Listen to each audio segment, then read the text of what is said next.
Santiago en este pasaje se va a dirigir a los ricos opresores, pero lo va a hacer para que nosotros escuchemos lo que va a decir de ellos y lo que le va a decir a ellos.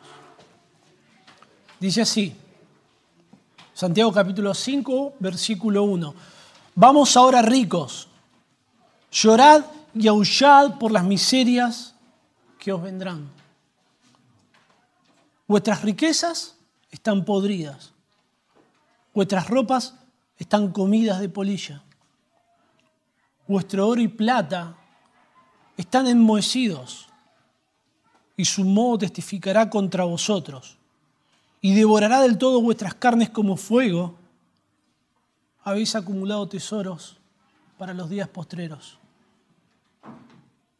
He aquí clama el jornal de los obreros que han cosechado vuestras tierras, el cual por engaño no les ha sido pagado por vosotros.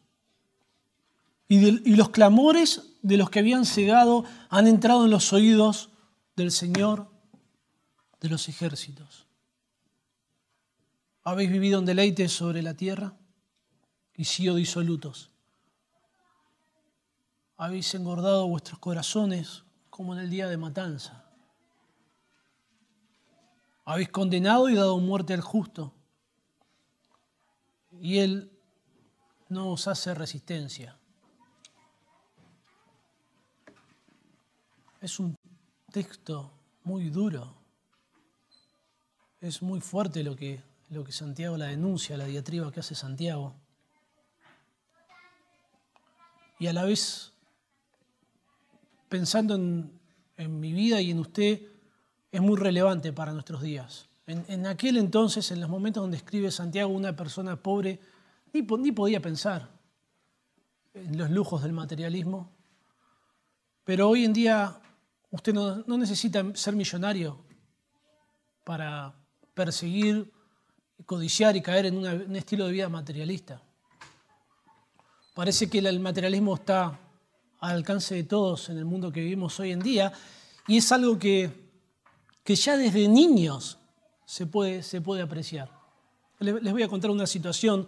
Hace algún tiempo recuerdo ir a visitar la casa de una persona y había un niño ahí en ese hogar que tenía muchísimos juguetes, muchos, demasiados, una gran cantidad de juguetes.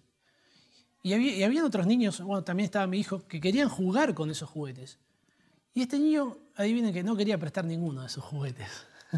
Es una imagen muy, muy común. Este niño no era la excepción, es lo que sucede con todos los niños. Y no quería, estaba enojadísimo, no quería prestarlo. Y yo como queriendo también para que le preste a mi hijo y juegue con los demás chicos, le digo, dale, ¿por qué no querés? ¿Por qué no se lo compartís? ¿No querés compartírselo? Compartírselo, mirá todos los que tenés, compartile que este no lo estás usando.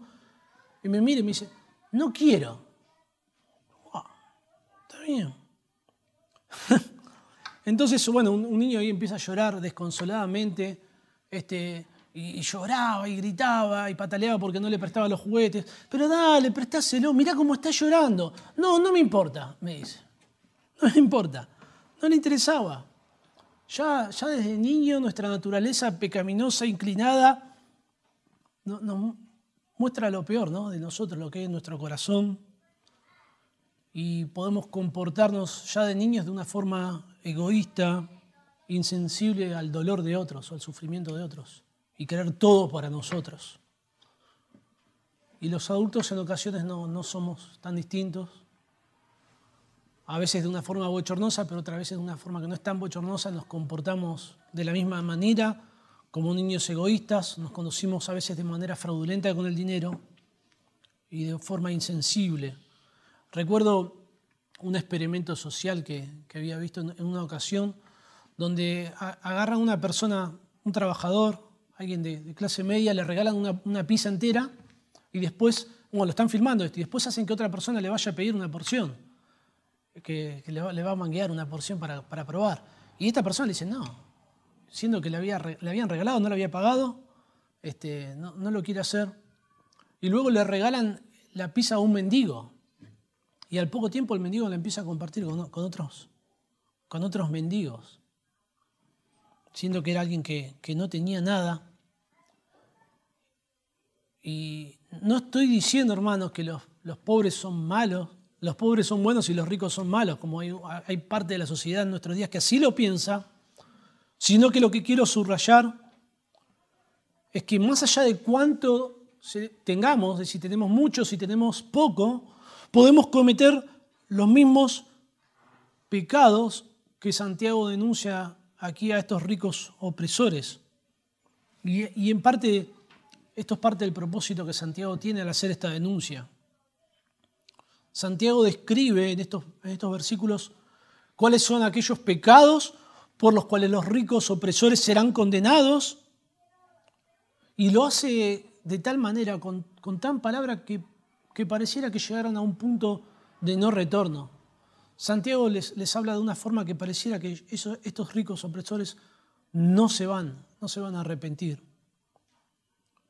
Prestemos atención al tono. Me gustaría que hagamos algunas observaciones antes de meternos en el estudio para que podamos tener una comprensión global del pasaje, ya que usted no vino preparado hoy para que yo le hable de esto, para estudiar este tema. Entonces, preparando nuestro entendimiento un poco, es interesante ver el tono de Santiago. Santiago escribe de una forma muy particular. No les dice cómo deben comportarse. No hay ninguna dirección, siendo que Santiago todo el tiempo trata de mover nuestra conducta. No les dice cómo deben comportarse, no incluye ningún tipo de exhortación, no contiende contra ellos, no les advierte de tal manera que ellos puedan hacer algo para posponer o detener el juicio de Dios, sino que el estilo de Santiago hace eco de los profetas del Antiguo Testamento que denunciaban el pecado, anunciaban el juicio divino.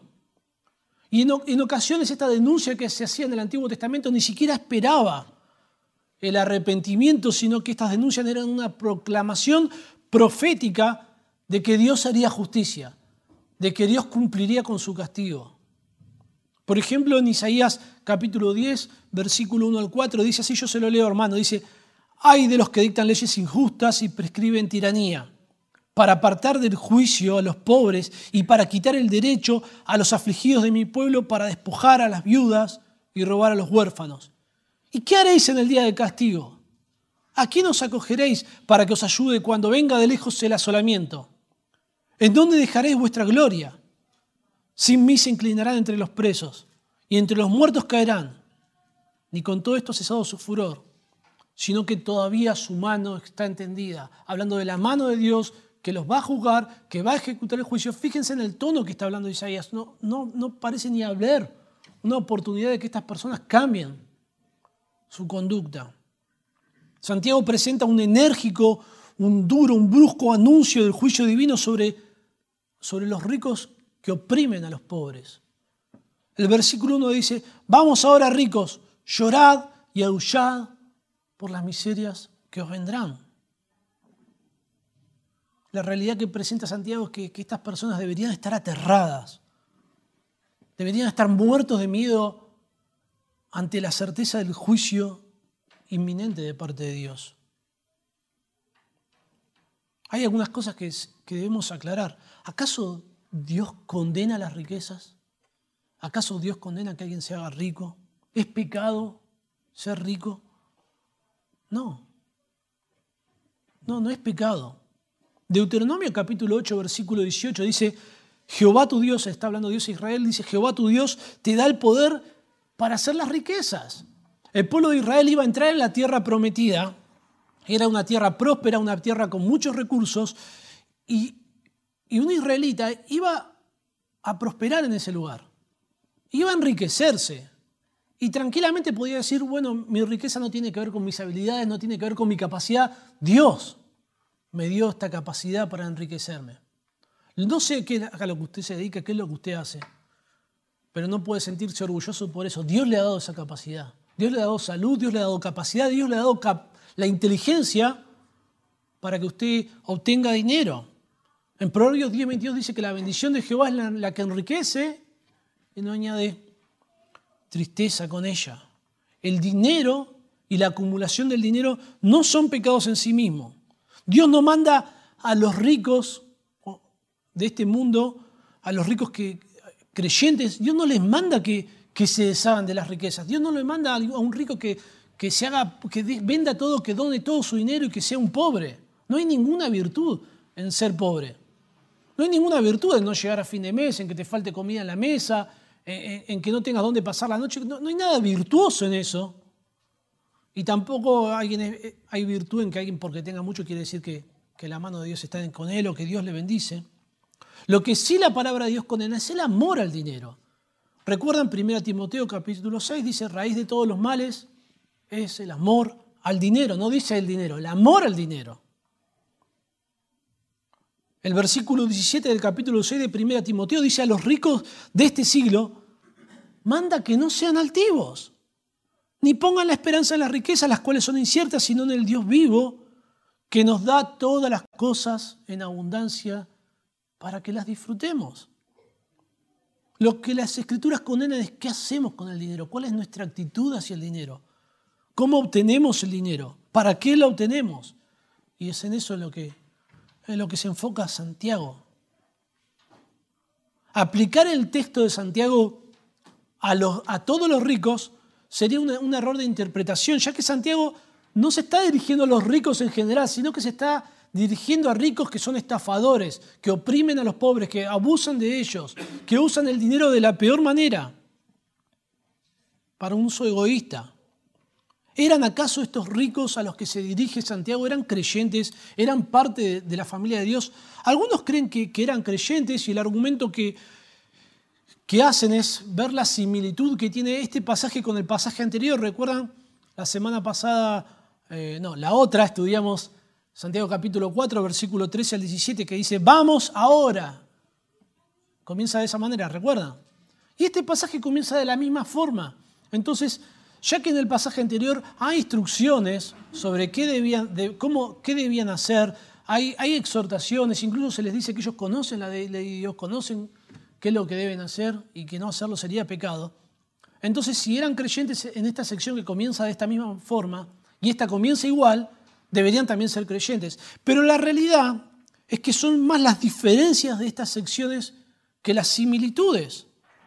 En capítulo 4, del 13 al 17, hay una exhortación a aquellos que hacen planes sin tener en cuenta a Dios.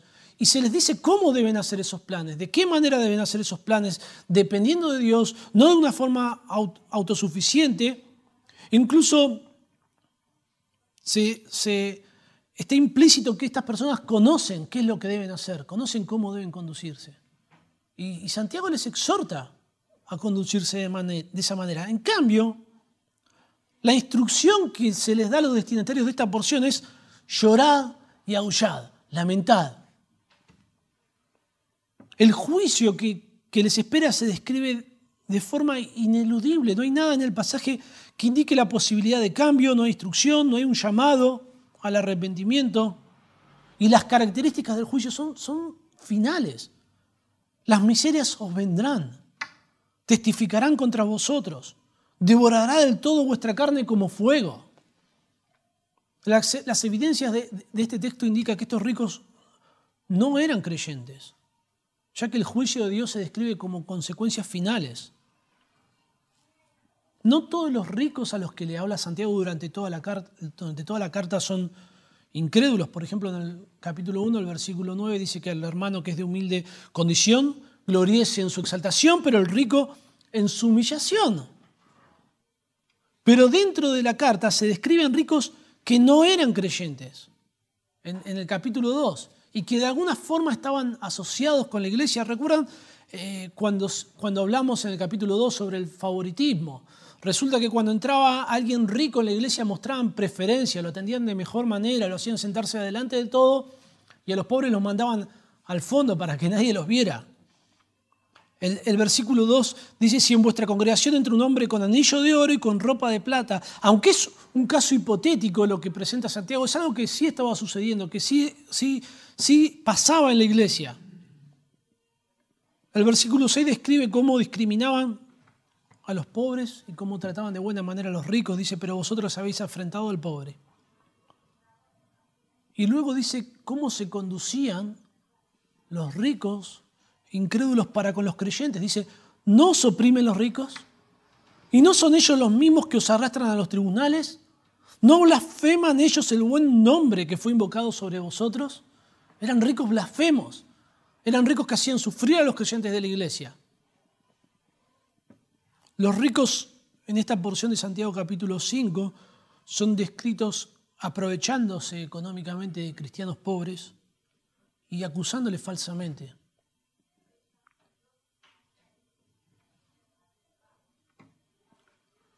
Santiago capítulo 5 del 1 al 6 describe a estos ricos como engañadores, que no le pagaron el salario a los pobres.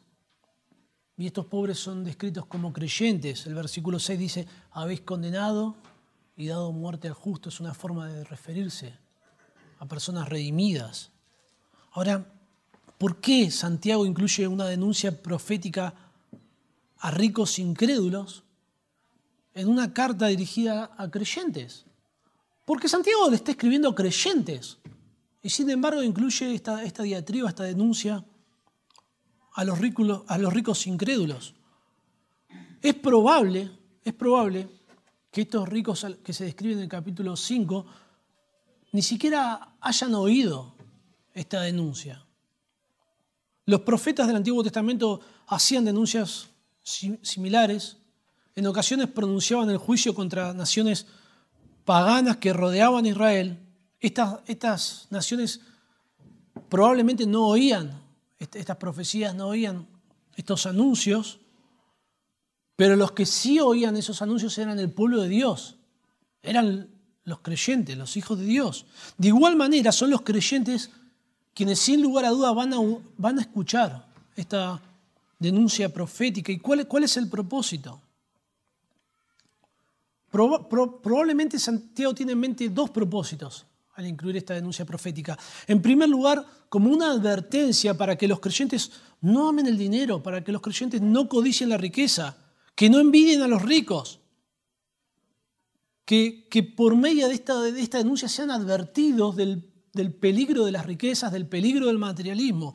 Recuerden en el capítulo 4, que estudiamos anteriormente, Santiago se dirige a creyentes que hacían negocios, que tenían alguna capacidad de bienestar económico como para hacer emprendimientos, como para hacer inversiones, y les dice cómo deben tener en cuenta a Dios en esos planes. Sin lugar a duda, aquellos que contaban con dinero podían caer en el peligro que presentaban las riquezas, en el peligro del materialismo, y esta descripción que Santiago hace sería una advertencia para ellos. Pero también Santiago podría tener en mente, junto con este propósito, el propósito de proveer de consuelo a aquellos pobres que eran estafados, que eran oprimidos por estos ricos en la iglesia. Si tenemos en cuenta la siguiente porción, el versículo 7 de Santiago capítulo 5, dice, por tanto, hermanos, o sea, a raíz de toda esta denuncia profética en contra de los ricos opresores y del juicio futuro que van a recibir, tened paciencia hasta la venida del Señor. Tened paciencia y afirmad vuestros corazones, porque la venida del Señor está cerca. Santiago les recuerda a estos creyentes que Dios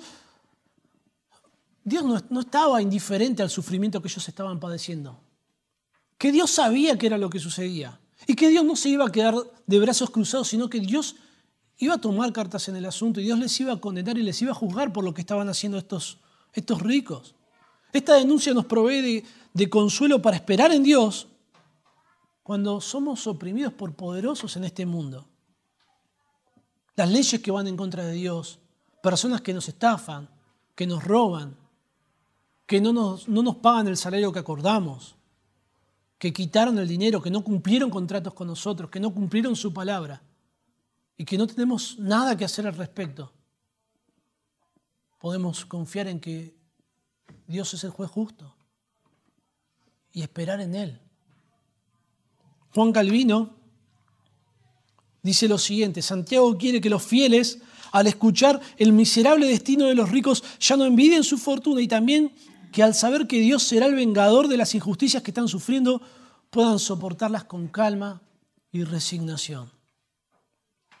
Ahora sí, con estas aclaraciones, me gustaría que, teniendo en mente todo esto, que nos introduzcamos al texto. Comienza diciendo, vamos ahora.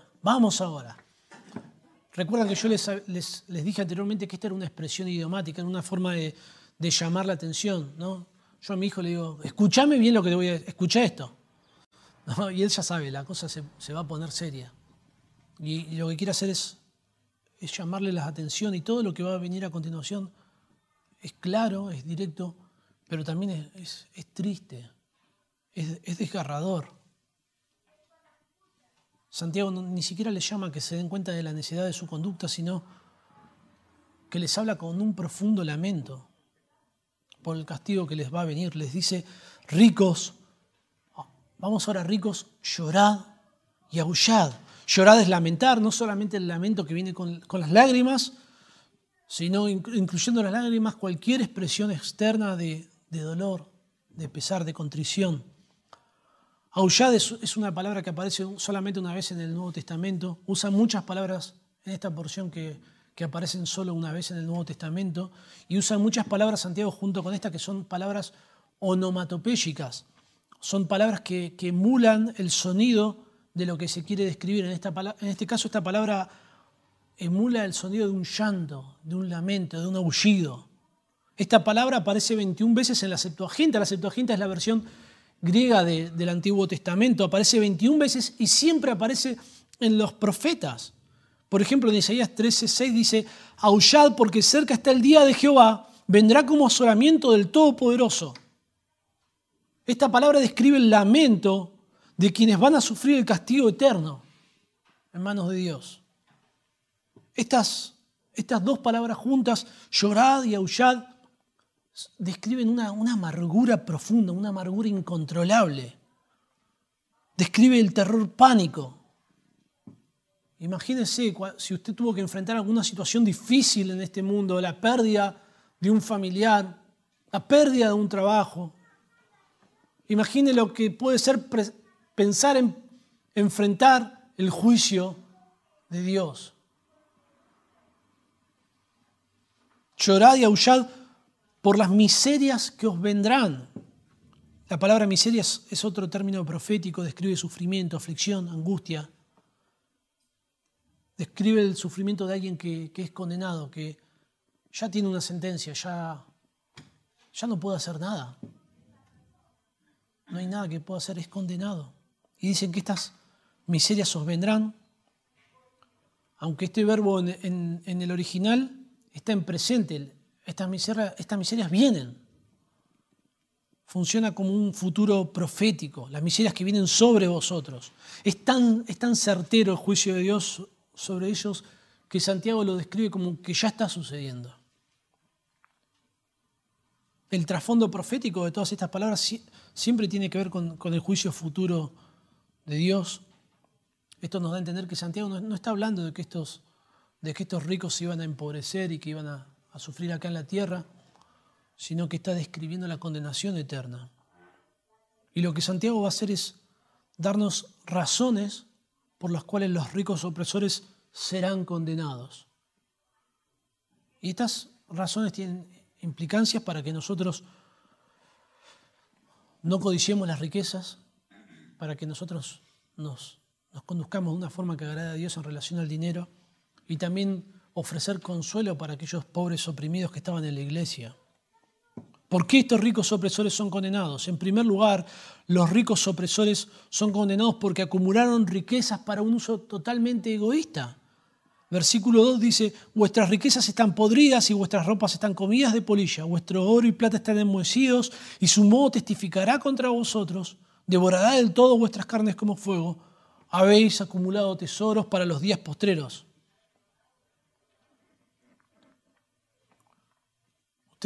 No sé si a usted le pasa que a veces invita a personas a comer a su casa y a veces calcula comida de más. Yo cometo el error de siempre calcular de más, nunca de menos, siempre uno calcula de más. Y normalmente, no siempre, pero normalmente las personas cuando llegan a la casa uno a veces traen más alimentos y a mí me duele horrores tener que tirar alimento. Entonces lo que hacemos es agarrar y empezamos a hacer paquetitos para que todos se lleven algo, para que no se desperdicie, es un despropósito, ¿no? Guardar todo eso, no lo vamos a terminar de comer. Es lindo, ¿no? Ver la heladera llena. No sé si a usted le gusta, yo cada vez que voy al supermercado abro la heladera, está llena. Es una satisfacción visual. Y cuando es fin de mes es una tristeza enorme. Pero tampoco la quiero tener muy llena, porque si no después la voy a tener que desperdiciar. Imagínense que estos ricos que describe Santiago acá están acumulando tesoros perecederos. Prefieren que se pudran antes de compartirlo con otros. No sé si usted tiene algo en la heladera que le gusta mucho. A mí me enloquece la torta de chocolinas. Pero tampoco la voy a querer guardar en la heladera hasta que se pudra. Es una tontería. Es ridículo. Eso es lo que hacen estos ricos descritos, estos ricos opresores. Son tan egoístas, que prefieren abrir la heladera y tirar toda la basura y seguir acumulando. Había 3 fuentes principales de riquezas en Oriente y Santiago las pone aquí y lo que subraya, lo que señala es el carácter perecedero de las riquezas. Un carácter transitorio a la luz del juicio divino de la eternidad, que es algo totalmente perecedero, es algo totalmente transitorio y logra transmitir esto por medio de 3 verbos. En primer lugar dice, vuestras riquezas están podridas. El verbo pudrirse nos da indicio que se está refiriendo a riquezas en forma de alimentos, a la acumulación de cereales y otros alimentos en general. La palabra podrías es una pax legomenon, es una palabra que aparece solamente una vez y hace referencia al deterioro general de todas las cosas. Específicamente describe a los alimentos. Usted lo deja, vio cómo es, ¿no? Y ya se pudren rapidísimo, sobre todo si no los conservamos de manera adecuada. Incluso conservándolos de la forma correcta pueden durar meses. Algunos alimentos pueden durar muchos años, pero tarde o temprano va a haber que reemplazarlos. En aquel entonces, ¿cuánto alimento tenía una persona? ¿Cuánto alimento acumulado? Era, este tiene plata, este es rico. ¿Recuerdan la parábola en Lucas capítulo 12? No lo busquen, pero hay un ejemplo de un hombre rico que se enriquece mucho, entonces lo que hace es destruir sus graneros para construir graneros más grandes y tener más alimento, porque esa era una forma de mostrar poder, de mostrar riqueza que no tiene ningún valor eterno. Otra forma de describir esta riqueza en Oriente era por medio de la ropa, por medio de la vestimenta. Nosotros usted quizá tenga mucha o poca ropa, pero en comparación a lo que tenían las personas en aquel entonces, todos tenemos mucha ropa. En aquel entonces un pobre tenía solamente una muda de ropa, la mayoría de las personas tenían dos mudas de ropa, pero los ricos tenían más de una prenda, y esas prendas tenían finos bordados e incluso tenían prendas para diferentes eventos, y algunas de esas prendas tenían joyas. Y bueno, imagínense, ¿no? El peligro de acumular riqueza en forma de cereales, estaba el peligro de que se pudran, de que vengan roedores, de que vengan plagas. Acumular riqueza en forma de ropa también presenta un peligro, ¿no? Usted vio que hay artículos sobre cómo, pues la mayoría de los argentinos a la hora de ahorrar, ahorramos en dólares. Y hay un montón de artículos que explican cómo guardar los dólares, porque bueno, mucha gente los guarda de manera inadecuada y después cuando los va a sacar están hechos trizas. Entonces, imagínense, ¿no? Guardar ropa, lo que seríamos, si tiene algún valor económico, estaríamos todo el tiempo ahí usando diferentes químicos, diferentes materiales para que no vengan las polillas y se la coman. Están podridos los alimentos, pero la ropa están comidas por polillas. Preste atención, que Santiago no les dice, los alimentos de ustedes se van a pudrir, la ropa de ustedes las van a comer las polillas, sino que dice que esto ya está sucediendo. Y uno podría mirar a los ricos y decir, no, Santiago, no está sucediendo. Es que lo que Santiago quiere expresar por medio de esta forma de hablar que era común en los profetas, que el juicio de Dios era certero, que no podían escapar, que no había manera que escaparan. Que ya había una sentencia de parte de Dios. Y no nos sorprende oír que los alimentos se pudren y que la ropa la comen las polillas, pero lo que va a decir a continuación Santiago es realmente extraordinario. Dice, vuestro oro y plata están enmohecidos. Enmohecidos es una palabra que significa corroerse, oxidarse. Ustedes saben, ¿no? Todos todos algo de oro tenemos, aunque sea el anillo, a veces nada, hay momentos que hay que vender hasta el anillo, pero todos estamos familiarizados con el oro. ¿Usted vio su anillo de oro, un anillo de oro pudrirse? ¿O la plata pudrirse? A lo sumo, como mucho vemos que la plata pierde el brillo muy rápido, pero no se pudren. Son metales nobles, contienen características inoxidables. Es por eso que durante toda la historia fue una forma de acumular capital, de acumular valor. Y lo que quiere subrayar Santiago, que aquellas cosas que son preciosas, que a nosotros nos parecen indestructibles, que tienen un gran poder económico, ante el juicio de Dios no tienen ningún valor. Es tan grande, es tan certero el castigo de Dios que se les pudre hasta el oro. Por eso mismo el Señor nos dice en Mateo capítulo 6, no os hagáis tesoros en la tierra, donde la polilla y el orín corrompen, y donde ladrones minan ni hurtan, sino haceos tesoros en el cielo, donde ni la polilla ni el orín corrompen, y donde ladrones no minan ni hurtan. Toda esta acumulación de dinero motivada por el egoísmo no tiene ningún valor en la eternidad, no tiene ningún valor a los ojos de Dios. En Ezequiel 7:19, describiendo el juicio de Dios, dice: arrojarán su plata en las calles y su oro será desechado. Ni su plata ni su oro podrán librarlos en el día del furor de Jehová. Todas estas riquezas acumuladas por motivaciones egoístas terminarán siendo una evidencia contra ellos ante Dios. Dice: su moho testificará contra vosotros. La riqueza funciona acá como un testigo en el juicio de Dios. Pero luego también funciona como un verdugo. Dice: devorará del todo vuestras carnes como fuego. Es una descripción del juicio de Dios. Ahora, ¿cuál es la asociación lógica que hace Santiago entre la naturaleza transitoria de las riquezas y el juicio futuro? Bueno, es algo que Santiago no lo hace en el texto. Pero no lo hace porque no necesita hacerlo, porque sus destinatarios lo entendieron perfectamente y es algo que está implícito. Estos ricos se dedicaron toda su vida a hacer tesoros en la tierra y no pensaron más allá de la tierra, no pensaron en la eternidad. Mateo 6:21 dice que donde está vuestro tesoro, allí estará vuestro corazón. El uso egoísta que hicieron del dinero es una evidencia, es un testimonio de un corazón no regenerado. Y Santiago resume todo esto de una forma muy abrupta. Dice: habéis acumulado tesoros para los días postreros. Santiago no está diciendo acá que acumularon tesoros para la jubilación, para los días al final de sus días y vivir de eso no tiene nada de malo, sino lo que está describiendo Santiago con estos términos, los tiempos postreros, es un término técnico del Nuevo Testamento para hablar de aquel periodo de tiempo entre la primera y la segunda venida futura del Señor Jesucristo. Recuerden que el versículo 7 del capítulo 5 anima a sus destinatarios a considerar todo este pasaje a la luz de la venida del Señor. Dice: hermanos, tened paciencia hasta la venida del Señor.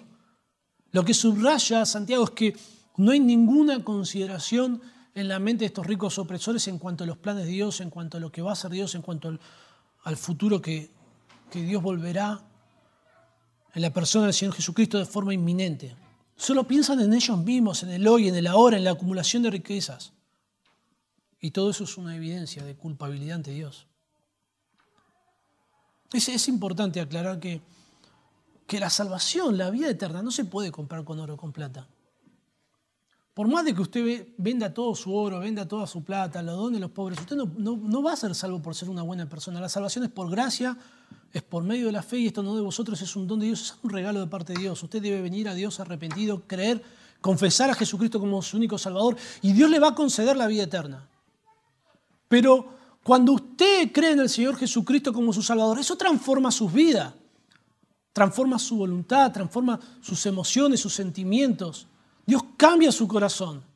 Y es algo que se evidencia por todo lo que usted hace. Incluso por cómo usted se maneja con el dinero. La forma en la que estos ricos se manejan en cuanto al dinero es una evidencia de que no son regenerados, de que no han conocido al Señor. Ustedes recuerdan 1 Juan capítulo 3, versículo 17, dice que el que tiene bienes de este mundo y ve a su hermano tener necesidad y cierra contra él su corazón, ¿cómo? ¿Cómo va a morar el amor de Dios en él? No hay forma de que sea un creyente alguien que hace esto. Por eso estos ricos que describe Santiago serán condenados, porque acumularon riquezas movidos por el egoísmo, pero también serán condenados porque se enriquecieron de manera pecaminosa. Ya no solamente la motivación es lo que condena a Santiago, sino las formas. Dice así, he aquí, el versículo 4, he aquí clama el jornal de los obreros que han cosechado vuestras tierras, el cual por engaño no les ha sido pagado por vosotros, y los clamores de los que habían cegado han entrado en los oídos del Señor de los ejércitos. Las Escrituras no dejan duda de que un obrero es digno de su salario. Es lo que merece alguien que trabaja, es su salario. Pero estos ricos no lo son. Son condenados por la forma en la que se enriquecen. He aquí, comienza diciendo, es una expresión para llamar la atención, es un verbo imperativo, es una orden. Y para denunciar este pecado lo que hace Santiago es utilizar una figura, una imagen que es muy conocida en las Escrituras y en aquel tiempo, la imagen del obrero. El Señor Jesucristo utilizó esta imagen en más de una ocasión. ¿Recuerdan cuando enseñó sobre la escasez de siervos para la obra de Dios? Dijo el Señor Jesucristo, la mies es mucha, mas los obreros pocos. Cuando enseñó, como mencionamos anteriormente, el derecho de aquellos que sirven a Dios a recibir un sustento, a recibir alimento, dice, digno es el obrero de su alimento. Y Santiago toma esta imagen para denunciar cómo algunos se enriquecieron estafando, quedándose con parte del dinero de sus empleados. Y describe a Dios como que no se va a quedar de brazos cruzados ante semejante injusticia. Clama el jornal de los obreros que han cosechado vuestras tierras, el cual por engaño no les ha sido pagado por vosotros. Los jornaleros en aquel entonces eran los obreros, los empleados. En aquel entonces no se cobraba el salario a fin de mes, no había un contrato laboral, no había un acuerdo tampoco mensual, sino que al final de día se le pagaba el salario a las personas todos los días, todo el tiempo. Y esos ingresos diarios no permitían que una persona pasara una gran vida, pero sí que tuviera el sustento, lo mínimo, lo justo, la comida de cada día. Alcanzaba para eso. Eran personas obreras que no tenían tierras propias para trabajar, no tenían oficios, no tenían dinero para invertir y comerciar de esa manera. Cuando un obrero en aquel entonces estaba desocupado, lo que hacía era ir a las plazas y esperaban a que alguien los contratara, a que alguien los tomara para trabajar. Así que imagínense, ¿no?, la necesidad de no tener alimento y ir a la plaza y esperar, ¿no? Esperar que se presentara alguna oportunidad de parte de Dios. Ustedes recuerdan en Mateo capítulo 16 la parábola de los obreros de la viña, cuando hay un señor rico que tiene tierras y está contratando durante todo el día diferentes horarios, está contratando obreros para que vengan a trabajar. La jornada laboral en aquel entonces comenzaba a las 6 de la mañana con el nacimiento del sol, y con la puesta del sol a las 6 de la tarde ya terminaba. Lo que hacían era acordar un salario, eso es lo que sucede en el capítulo 16 de Mateo, el versículo 2, se acuerda un salario, pero luego este terrateniente sale a buscar más obreros a eso de las 9 de la mañana y los contrata, pero en lugar de acordar un salario, que era un denario, en lugar de acordar un salario, lo que dice es que les iba a pagar lo justo, que lo que iba a pagar iba a ser justo. Bueno, por la tarde el terrateniente sale de vuelta, hace lo mismo, contrata a más empleados, les promete que le va a pagar lo justo. Luego sale a las 5 de la tarde. Piense, ya a las 5 de la tarde quedaba solamente una hora de trabajo. Contrata más obreros, acuerda que les va a pagar un salario justo por una hora. Imagínense, usted dice, ¿qué le va a pagar por una hora? Nada le va a pagar. Pero bueno, van a trabajar, ¿no? Cuando hay necesidad, aunque sea una hora de trabajo, vale la pena. Y cuando llama a estos obreros para pagarles su salario, lo que hace, en vez de arrancar por los que trabajaron primero, lo que hace es arrancar por los que vinieron a las 5 de la tarde, los que vinieron a las 4 de la tarde, a las 3 de la tarde, y así va bajando hasta los últimos. Y claro, cuando vienen los que trabajaron solamente una hora, les paga un denario, que era lo mismo que había acordado con los que iban a trabajar a última hora. Así que imagínense, si luego le paga a los que trabajaron una hora sola un denario, imagínense los que estaban al final de la lista, se dijeron, a nosotros nos va a pagar más, habrán pensado, podrían llegar a pensar eso. Pero les pagó a todos lo mismo, a todos les pagó un denario. Y claro, los que trabajaron al comienzo murmuraron, sintieron que esto fue una injusticia, pero todo lo contrario. Les pagó lo justo, les pagó lo que acordaron, les pagó lo que se pagaba en aquel entonces, un denario. Pero lo que hizo este hombre rico fue ser generoso con los últimos y pagarle más de lo que correspondía, entendiendo que necesitaban ese dinero para vivir. Bueno, estos ricos que describe Santiago eran todo lo contrario a este ejemplo. Dice que los obreros cosecharon vuestras tierras, hicieron el trabajo, cumplieron con la responsabilidad de su parte, pero los ricos no cumplieron con lo pactado. Por engaño, dice, no les ha sido pagado por vosotros. Esta frase es una sola palabra griega. Y la mayoría de los eruditos están de acuerdo que no describe la demora del pago solamente, sino una estafa, que no les pagaron lo acordado, que se quedaron con una parte. ¿Sí? Le habrán acordado, como un ejemplo, ¿no? Un denario, les pagaron medio denario, en vez de darle un denario entero. ¿Ustedes recuerdan que Santiago tiene en mente Levíticos capítulo 19? ¿Recuerdan que lo cita en capítulo 2 cuando dice amarás al Señor tu Dios? Amarás a tu prójimo como a ti mismo. Y hay diferentes temas que trata Levíticos capítulo 19. Léalo después en su casa. Eso es un pasaje hermoso, lo hemos leído aquí en la iglesia. Hay diferentes temas de Levíticos 19 que Santiago los trata y los toca en diferentes ocasiones. En el versículo 13 de Levíticos 19 dice: no oprimirás a tu prójimo ni le robarás. No retendrás el salario del jornalero en tu casa hasta la mañana. Muy claro, muy específico. Ni siquiera retenerlo hasta el otro día. Tenés que pagárselo hoy. Imagínense quedarse con una parte. Bueno, Dios no es indiferente a esto. En todas las Escrituras. En todas las Escrituras Dios muestra un cuidado especial por los pobres, por los desamparados, por las viudas, por los huérfanos. Las leyes de Dios establecían una forma de proteger a estas personas. En Deuteronomio capítulo 15, versículo 7 dice: cuando haya en medio de ti menesteroso de alguno de tus hermanos en alguna de tus ciudades, en las tierras que Jehová tu Dios te da, no enderecerás tu corazón ni cerrarás tu mano contra tu hermano pobre. El Salmo 68:10 dice: por tu bondad, oh Dios, has provisto al pobre. El Salmo 9:12 dice: no se olvidó, hablando de Dios, del clamor de los afligidos. Las leyes del Antiguo Testamento son muy específicas en relación a cómo se debía pagar el salario a los pobres. Deuteronomio 24 dice: no oprimirás al jornalero pobre y menesteroso, ya sea de tus hermanos o de los extranjeros que habitan en tu tierra dentro de tus ciudades. En su día le darás su jornal, y no se pondrá el sol sin dárselo, pues es pobre y con él sustenta su vida, para que no clame contra ti a Jehová y sea antipecado. Ordena que no deben abusarse de los pobres, ordena que les deben pagar en tiempo y forma, porque es pobre y con él sustenta su vida, y provee de una advertencia para que no clame contra ti a Jehová. Lo que está dando esta expresión es que Dios está mirando.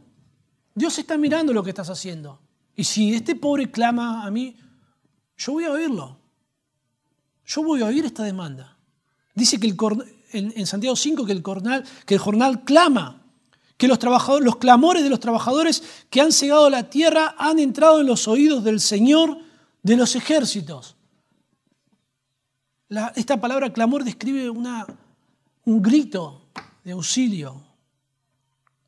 Y lo que implica aquí es la omnisciencia de Dios. Dios conoce, Dios sabe todo. Estos ricos opresores seguramente realizan sus estafas, piensan que nadie se va a enterar, que no hay forma de que la ley los atrape, que nadie los ve, nadie los puede acusar, nadie puede salir de testigo un pobre. Pero esto no es así. Dios lo sabe. Dios sabe todo. Dios ve todo. Que se mencione que Dios oyó esto claramente, es que Dios va a hacer algo al respecto. Y no es un dato menor que cuando se refiere a Dios se refiere como el Señor de los ejércitos. Kurios Sabaoth. Es una transliteración de un término hebreo que presenta a Dios como el líder de un ejército poderoso, como un soberano. Esta frase es una frase favorita de Isaías. Al momento, cada vez que denuncia el juicio de Dios, utiliza esta frase para subrayar que Dios es omnipotente, que Dios tiene todos los recursos para acusar y para juzgar a los ricos opresores. Pueden escapar de la justicia humana, pueden esconderse, escurrirse, pero no hay forma, no hay manera que escapen de la justicia divina. Y aquellos que clamaron a Dios por justicia no van a ser defraudados. Dios lo hará. Dios lo hará. Y es por esto que, por esta forma fraudulenta de hacer riquezas a costilla de otros, oprimiendo a otros, es que serán culpables ante Dios. Son culpables por sus motivaciones egoístas, son culpables por acumular dinero de una forma injusta, de una forma pecaminosa. En tercer lugar, son culpables porque usan el dinero de una manera desenfrenada. Y con esta expresión no estoy subrayando en cuanto a desperdiciar el dinero, en cuanto a no ser sabio y usar más dinero del que uno gana, sino en usar el dinero para satisfacer sus pasiones pecaminosas. Dice el versículo 5, habéis vivido en deleite sobre la tierra y sido disolutos. Habéis engordado vuestros corazones como en el día de la matanza. Le robaron el dinero a los pobres y se lo gastaron en extravagancias, en lujos, en deseos pecaminosos. Usa 3 verbos, Santiago, para describir este uso pecaminoso del dinero. Primero les dice, habéis vivido en deleites sobre la tierra. Vivido en deleites es una palabra que significa vivir en lujo, vivir en fiesta. Describe un estilo de vida lleno de excesos. Y la expresión sobre la tierra subraya que tienen la mirada puesta solamente en esta vida, solamente en el presente, como si no hubiera otra vida. Habéis vivido deleites sobre la tierra y sido disolutos. Esta palabra, sido disolutos, la Biblia de las Américas lo traduce como habéis llevado una vida de placeres desenfrenados. Esta palabra describe un lascivo desenfreno. Es una palabra que se utiliza para describir un deseo y una actividad sexual desenfrenada. Recuerdan en 1 Timoteo capítulo 5, versículo 6, se utiliza esta frase para describir a las mujeres viudas que se entregan a la prostitución como un modo de vida. Dice, la que se entrega a los placeres viviendo está muerta. Usan el dinero para dar rienda suelta a sus apetitos pecaminosos. Parece que viven la gran vida, como en palabras de lo que se escucha en las filosofías de este mundo. Pero Pablo los describe como muertos. Están muertos. Aunque parece que están viviendo la gran vida, están sembrando su muerte eterna. Espiritualmente están muertos en delitos y pecados. Mientras tanto, los pobres creyentes son oprimidos, sufren en el mundo. Y las Escrituras presentan esta reversión, donde aquellos que vivieron en placeres sin deleites serán condenados en la eternidad. Y aquellos oprimidos que han creído en el Señor serán recompensados y disfrutarán de la vida eterna por toda la eternidad. En Lucas 16:25, la parábola del rico y Lázaro concluye de la siguiente manera. Acuérdate que recibiste tú bienes en esta vida, le dice el rico, y Lázaro males, pero ahora eres consolado aquí y tú atormentado. El siguiente verbo para describir este uso lascivo de las riquezas dice algo que es muy duro, es muy fuerte. Dice, habéis engordado vuestros corazones para el día de la matanza. Engordado significa alimentar, engordar, como un animal. Es una figura muy fuerte. Es la de un animal que se lo engorda para que suba de peso, se le pone todo el alimento a su disposición,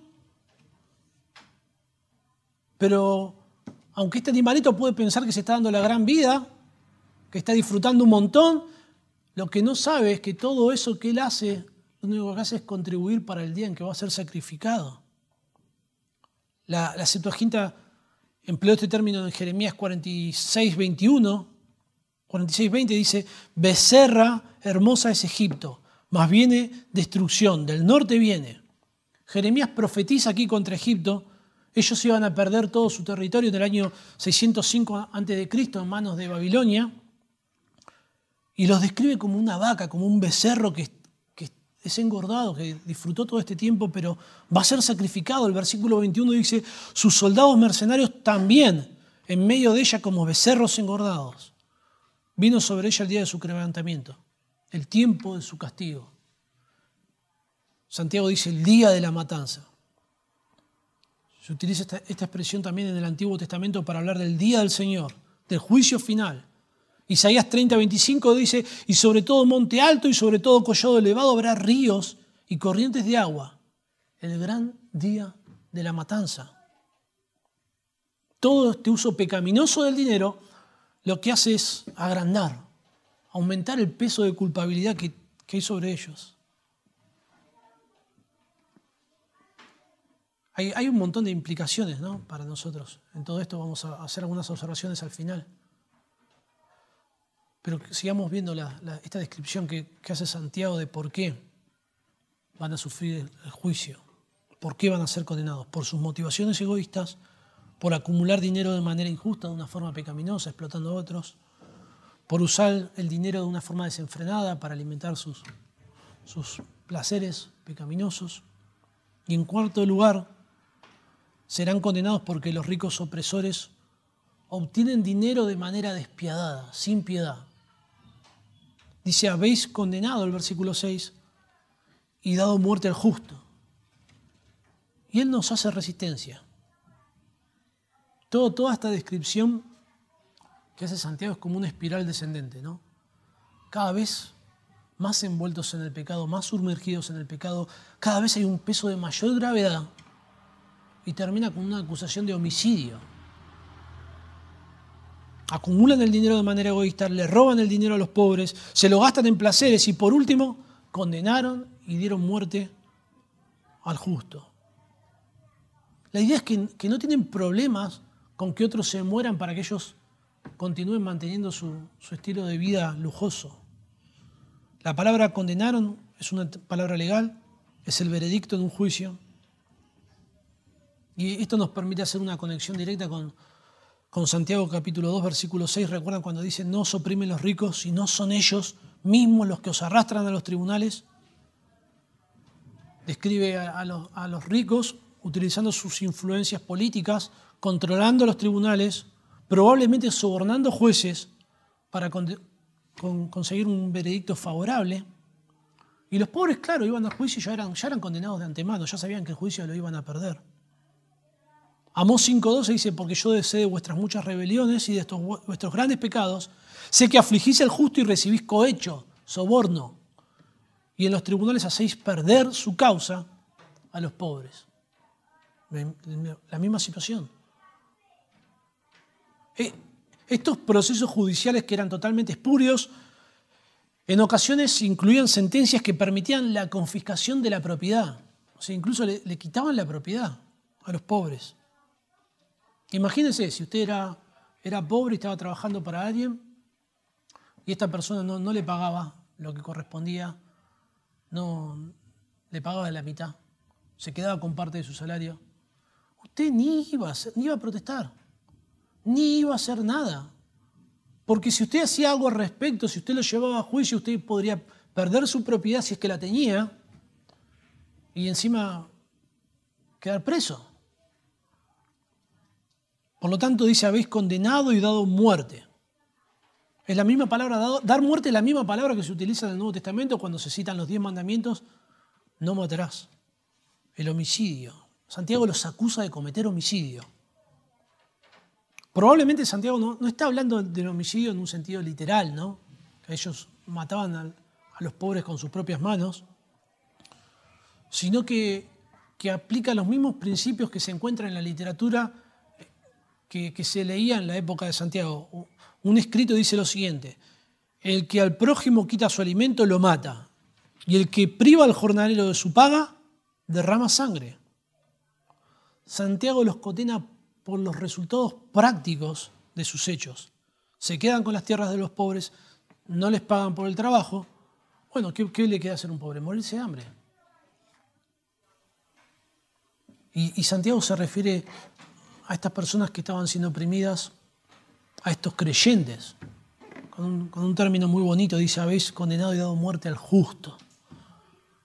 La palabra justo describe no solamente a alguien que es moralmente recto, sino que describe a aquellos que somos justificados por la fe, describe a un creyente, alguien a quien Dios ha declarado justo. Santiago se refiere a estos creyentes estafados, pero utiliza esta palabra para subrayar la inocencia de estos creyentes. Estos creyentes realmente trabajaron, realmente hicieron lo que correspondía y todas las acusaciones que pesan sobre ellos son falsas. Y termina Santiago diciendo: Él nos hace resistencia. Podría describir a aquellos creyentes cumpliendo con lo que el Señor dice en Mateo 5:39, cuando dice: pero yo digo, no resistáis al que es malo, al que te diera la mejilla derecha, vuélvele también la otra. Describe cómo debemos encomendar nuestra causa a Dios, cómo debemos esperar que Dios haga justicia, que la justicia venga de parte de Dios. Pero también Santiago puede, aparte de esto, juntamente con esto, también subrayar la incapacidad de defensa que tenían los pobres. No tenían ninguna chance en los tribunales, no tenían poder, no tenían fuerza política, no había nada que podían hacer. Imagínense, ¿no? Debe ser tremendo. Todos hemos sufrido en algún momento alguna clase de estafa. La gran mayoría de las personas que conozco en algún momento hemos sido estafados de diferentes maneras. Y qué rabia que nos da, qué bronca que da cuando uno atraviesa una situación de ese tipo. Imagínense ir a trabajar todos los días, que le paguen la mitad del dinero, habiendo acordado otra cosa y no poder hacer otra cosa que agachar la cabeza e ir al otro día para trabajar por otra mitad de dinero. Cuánta disciplina espiritual, ¿no?, que se necesita para poder sobrellevar una situación así.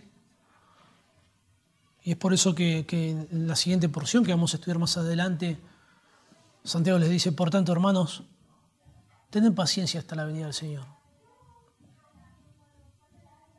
Nuestra esperanza no tiene que ver con vivir la gran vida aquí en la tierra, sino que tiene que ver con la eternidad. Como hablamos al principio, todo esto que Santiago denuncia de estos ricos opresores tiene advertencia para nosotros, sobre todo para nosotros, para la iglesia en nuestros días. Para que en lugar de acumular riquezas con motivaciones egoístas, lo hagamos para poder ser generosos con otros. Hermano, cuanto más dinero usted gane, más generoso va a poder ser. La mayoría de nosotros ofrendamos de pronto un porcentaje de nuestros ingresos a la iglesia. Cuanto más trabaje usted y cuanto más se enriquezca, la iglesia va a poner más recursos para invertir en el reino de Dios. O sea, no es el llamado Santiago que nosotros, seamos todos pobres, seamos todos. No es eso. Para que en lugar de obtener el dinero de una forma pecaminosa, de un trabajo que puede ser dudoso, de hacer cosas que Dios no honra en nuestro trabajo, seamos conocidos por ser honestos, por ser justos, por cumplir nuestra palabra. Que a la hora de hacer negocios, de llevar a cabo nuestras tareas laborales, cualquier empleador quisiera tenernos por la forma en la que nos ganamos el dinero, incluso siendo más de lo que nos piden. Hoy en día está muy de moda, ¿no? Reclamar hasta los 15 minutos extra de trabajo, hacer un juicio. No digo que no tienen que respetarle sus derechos, hermano, pero que no nos conozcan porque andamos de trabajo en trabajo haciendo juicio, ¿no? Que se nos reconozca por nuestro sacrificio, por nuestra honestidad, por nuestro esfuerzo. Que a la hora de pagarnos el salario, realmente la verdad te lo mereces. No hay forma de que le den un premio, un bono o algo si usted no hace eso. Si nos toca tener que pagarle a alguien que recompensemos. ¿No? Cuando alguien viene y le pedimos que nos haga una cosa y hace el doble. Que seamos generosos. Que en lugar de usar el dinero para alimentar nuestras pasiones, hay tantos recursos hoy en nuestro día y podemos caer en tantas desviaciones pecaminosas usando nuestro dinero, que aprendamos a decir basta, a decir no, a abstenernos, a golpear nuestro cuerpo, a ponerlo en servidumbre, a no darle todo lo que nos pide, todo lo que desea, incluso con el alimento. A mí me gusta mucho, hermanos, comer. Ustedes han sido testigos de eso porque hace tiempo tenía muchos kilos de más. Y claro, cuando hay algo que me gusta, quiero comerlo todo. Y me tengo que golpear mi cuerpo y ponerlo en servidumbre. Ya basta, ya no. Ya fue suficiente. Ya te deleitaste, ya lo disfrutaste.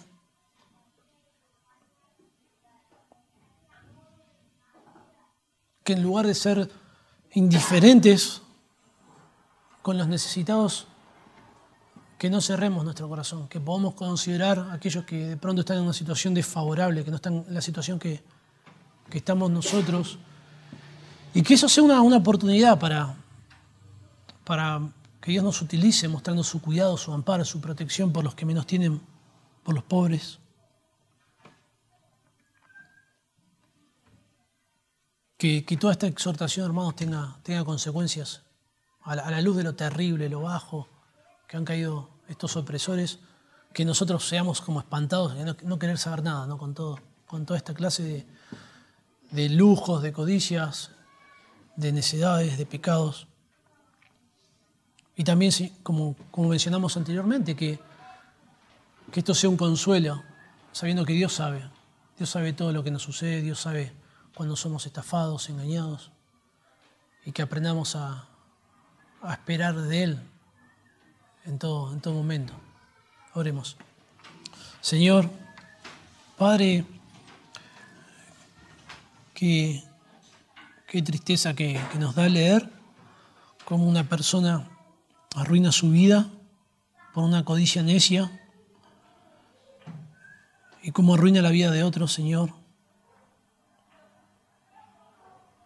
Señor, no permites que caigamos en estas cosas, que nos tornemos egoístas, orgullosos, que pensemos solamente en nosotros. Padre, también que podamos aceptar con calma las injusticias en esta vida, sabiendo que tú eres nuestro Dios, Jehová de los ejércitos, que tienes todos los recursos para impartir justicia, Señor, y que no dejarás al culpable sin castigo. Señor, que no tomemos la justicia en nuestras manos, que no nos arroguemos ese derecho que no nos pertenece, que aprendamos a esperar en ti, Señor, y reflejar en nuestra forma de conducirnos, Señor, la mansedumbre del Señor Jesucristo, Padre. Te lo rogamos en el nombre de Jesús. Amén.